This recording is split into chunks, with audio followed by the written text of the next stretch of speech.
A launch off the line, the pressure you will see building from these two as they go through. Let's see it, and we're green! Wow, that is close.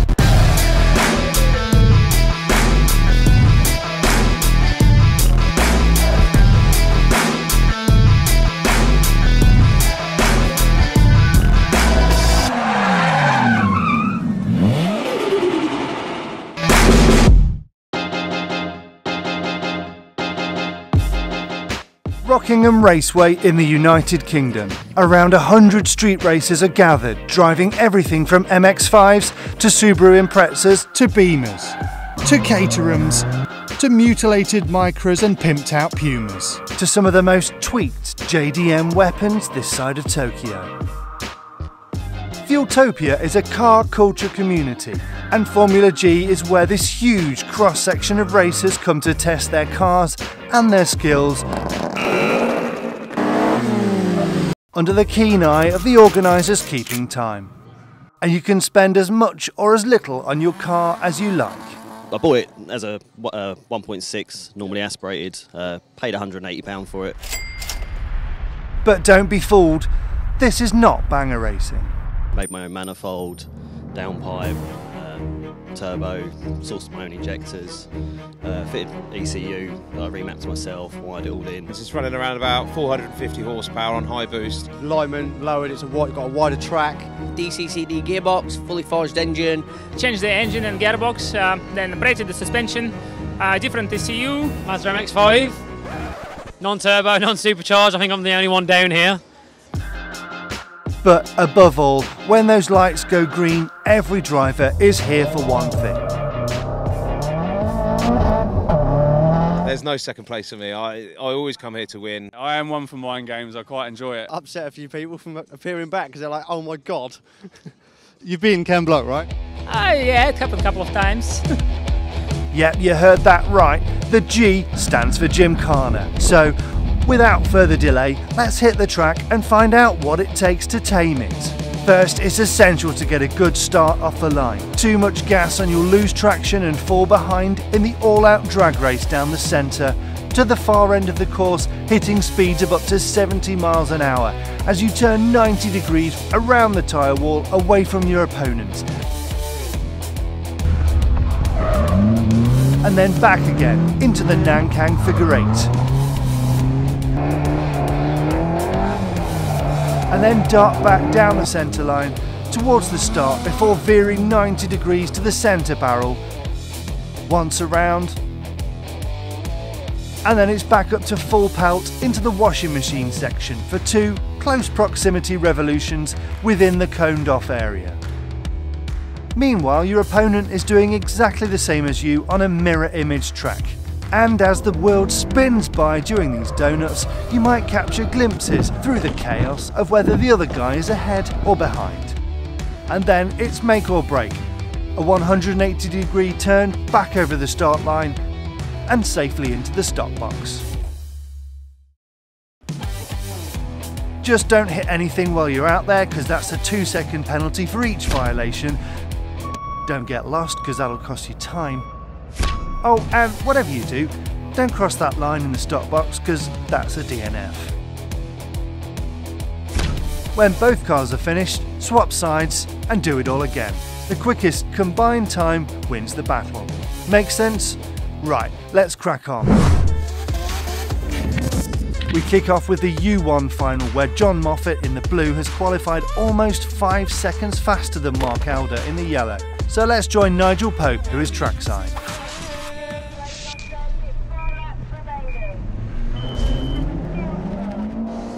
So a good launch there from Mark Elder. The Zestinos are favourable in this drier weather, but it's great to see John really coming out here to play and shaking up those seedings. So nice and tidy round the Nankang figure of 8 there. Straight off through the middle from both guys, taking the course like they have done all the day. Nice and clean, in and around that barrel of course, and down into the washing machine section. This is exciting, this is nice and close from both drivers here. It's been like this all day, neck and neck, all the way through qualifying. No, I wouldn't have called that on the start. Oh, I think, is that John over the line there?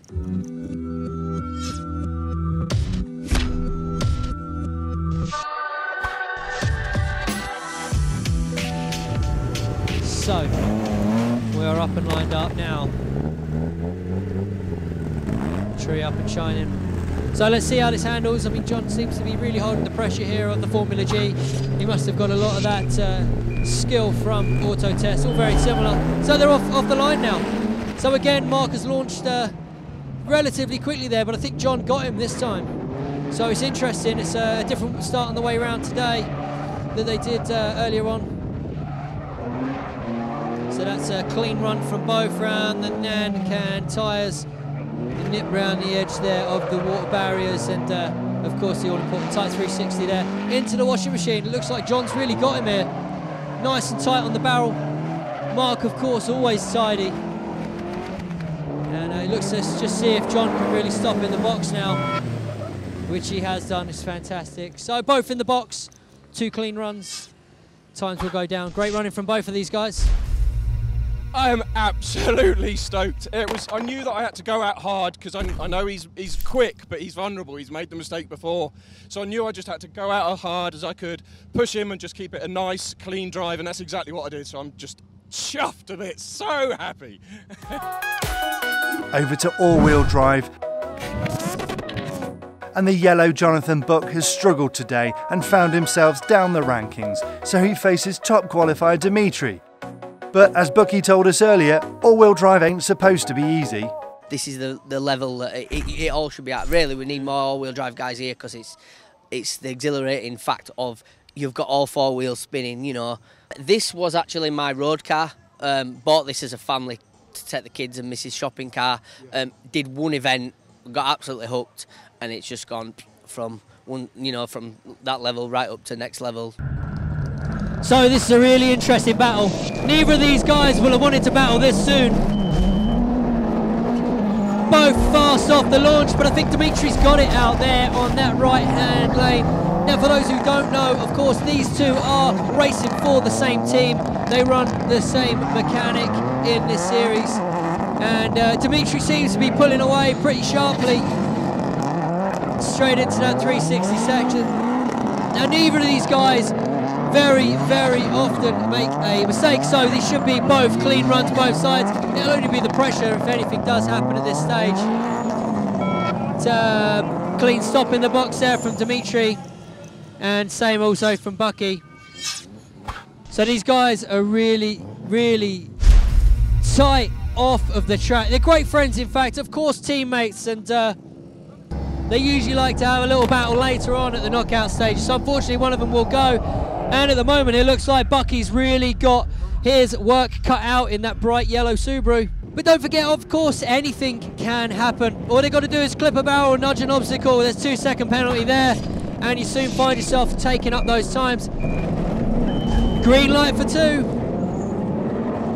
That's a much better start there from Jonathan Buck in the yellow Subaru. Nice and tight out there in the figure of 8 section for both. Bucky really pulling back the time now, but is it enough? I mean, he's really got to show. Oh, he's gone wrong. He's thrown it away.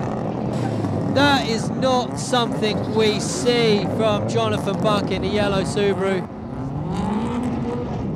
Dimitri will, of course, just got to stop in the box there, as he does, and now take him right through to the latter stages there.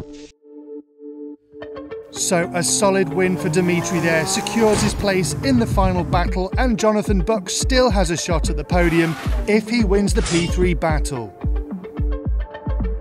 The 2 remaining drivers, Andy Stevens in the blue, the black Subaru of Michael Irwin, faced off in 2 heats that I'm sure neither driver will have been entirely satisfied with 1 or 2 mishaps. But plenty of speed in a straight line, just perhaps not quite dialed in for these technical corners on this new Rockingham surface. 1 win each, but Andy Stevens comes off significantly cleaner, so we'll face Dimitri as soon as Michael and Jonathan are done in the P3 battle. So Jonathan Buck and Michael Irwin now playing out for... So the 3rd and 4th batter now underway. Both drivers clean off the line. let's just see how Bucky fares on this one. Of course, he never likes to come away from that trophy session, so... Oh! What's happened up there for Michael Irwin? That's not characteristic of him. He's had a relatively good day out there on the track. He just went a little wide, I think, there and lost his cool. See if he can get his concentration back now in the washing machine section. Of course, Jonathan Buck there sitting on the line waiting for Michael to finish. It's never a nice feeling for any driver to finish that far back.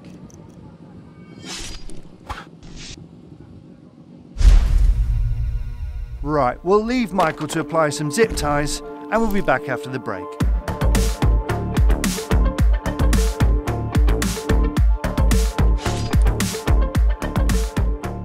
Michael's got a lot of making up to do now. Just waiting for Bucky to get them tyres on. There we are, we're ready to launch. We're green light.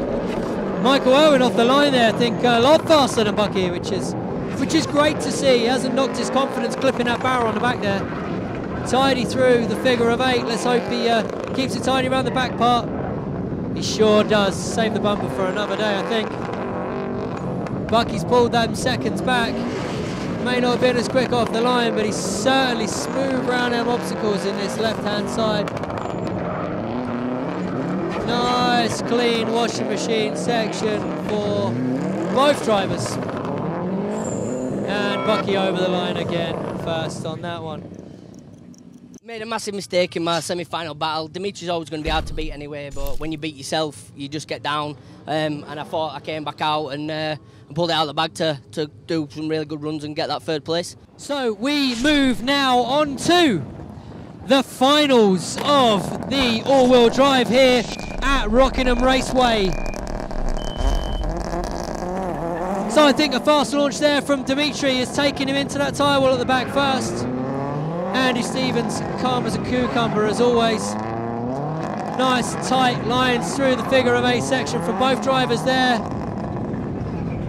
Dimitri really has been fast down that backside all day today. But Andrew Stevens not letting him get too far away there into that washing machine section. Both drivers nice and tight on the barrel. Dimitri pulls away quickly. Stop in the box, does he? Yes, he does. Andrew Stevens coming in fast, but gives in the brake a little bit early, I think, on that stop box. But it's all still to play here. Don't forget, they've only got to kick a barrel or bang a tyre down that back wall, and that's going to hit him with 2 seconds.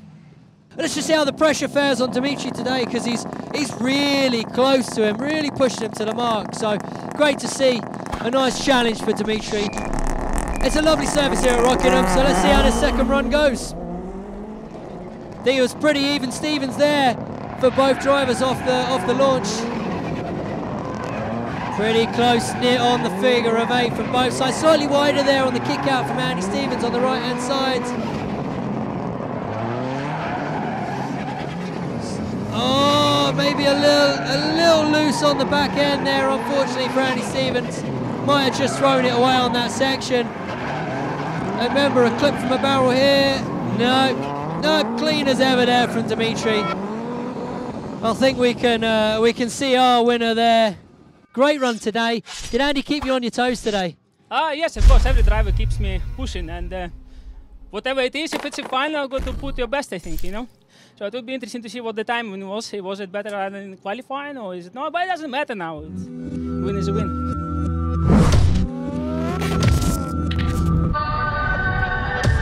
Over in the front-wheel drive battle, the Puma of Sean Franklin found fresh competition from Andrew Lewin's Micra, where both cars seem to be pretty much matched on pace, with the Puma just slightly better in the corners.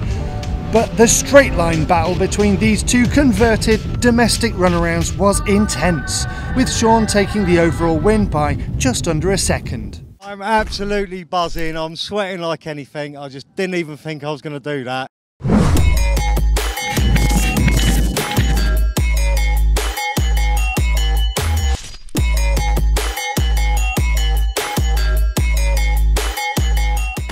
In the first rear-wheel drive top 4 battle, returning Hadley Fulbrook in the blue Euro spec faces the ever-dominant Monster Energy man, Luke Woodham.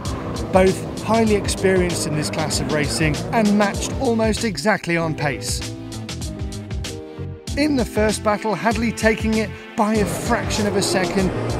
Swap sides and, as you'd expect, perfect runs from both drivers, but Luke just more convincingly round that final turn takes the overall win by around half a second. So Hadley places himself in the P3 battle, whilst Luke Woodham secures himself as a contender for the top spot. But who will they face? Well, veteran Adam Elder and young gun Ben Dryberg battled next, with Adam visually perhaps half a car length ahead in the midsection, but Ben by no means far behind. Well, Adam takes the first one. But before we find out if he's done enough to race in the final, let's find out what has Adam got against drifting. I started off doing drifting when I first started. I don't like damaging my car. The guys, they love to give it a door rub, but for me that's not fun for me. What about Rockingham? First time racing here? Yes, first time racing, and it is absolutely amazing. The surface is good. We're used to a Santapod surface, which is pretty bumpy and rough, but yeah, this is the best track we've had yet. Well, if young Ben wants a shot at the top spot, he's going to need to finish this by over a second ahead. And he has the power, but does he have the experience?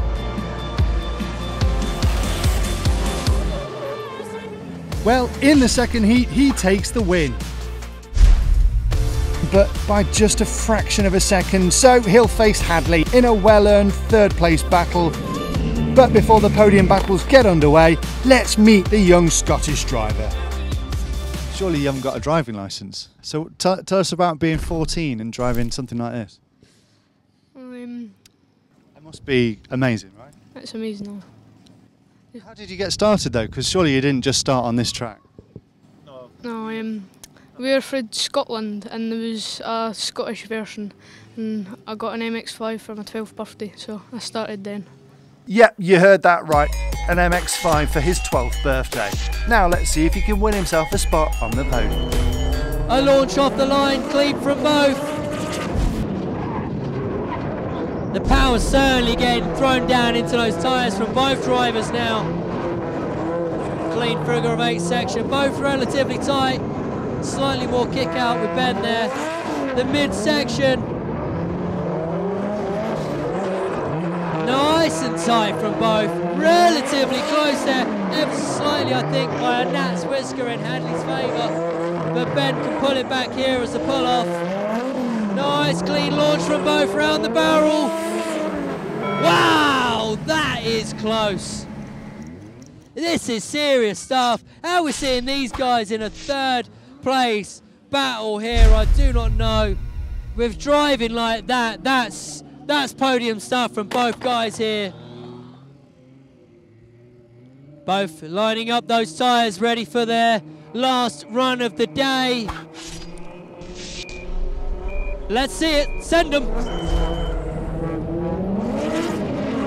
Superb launch from both drivers there.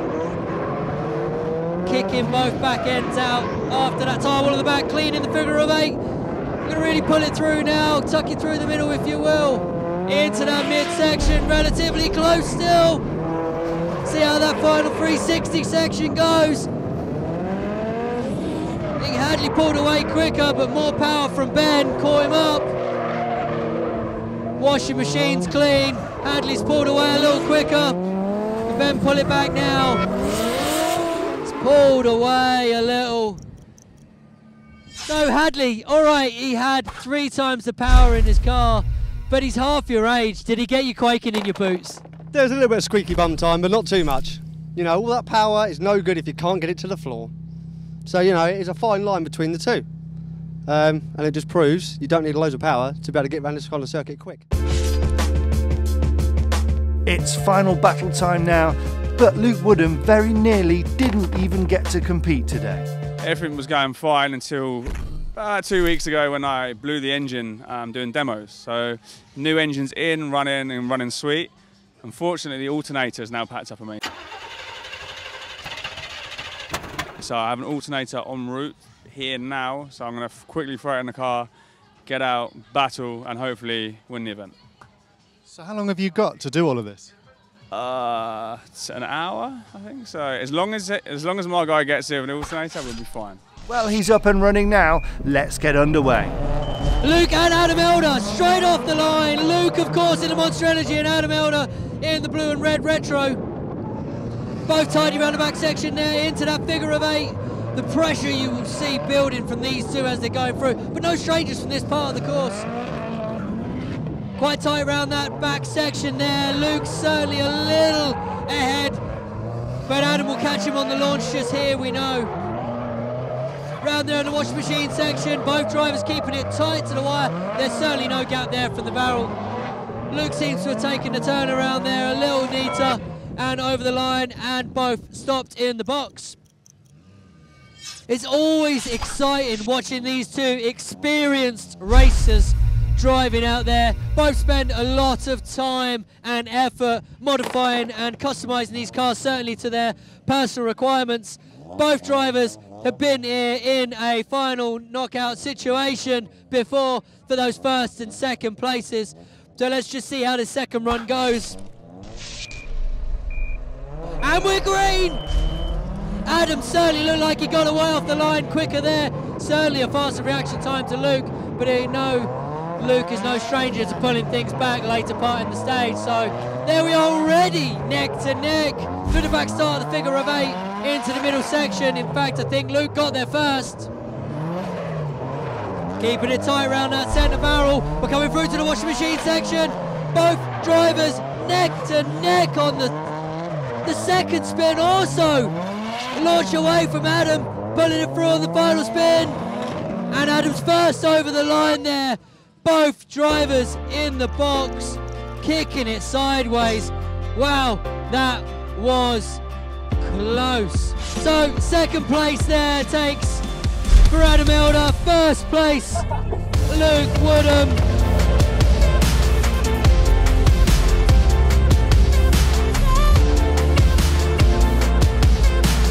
Adam, second place to Luke Woodham.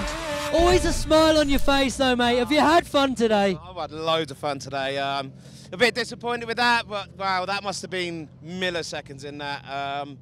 So yeah, I'm pleased with the result today. Had a good result yesterday. So yeah, I just need to get that top spot eventually, and I will do. This morning the alternator went, had 2 laps of practice, straight into qualifying in the wet. So, and now I've just got to terms of the car and the track now in the finals, yeah, and it feels really good.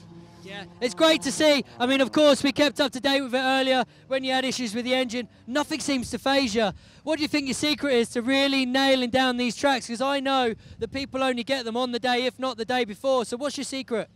I haven't really got any. I'm just like, you got to keep level-headed, whether you win or lose. You know, you got to be grateful in what you're doing and appreciate everyone around you. Like my team, my guys, Garage League, all my sponsors, like Sean, my mechanic, have worked so hard over this last week to make sure I'm here today to defend my title. So I'm leading this championship, and I think I've just moved up even further. So next stop is South Africa to make it number 4.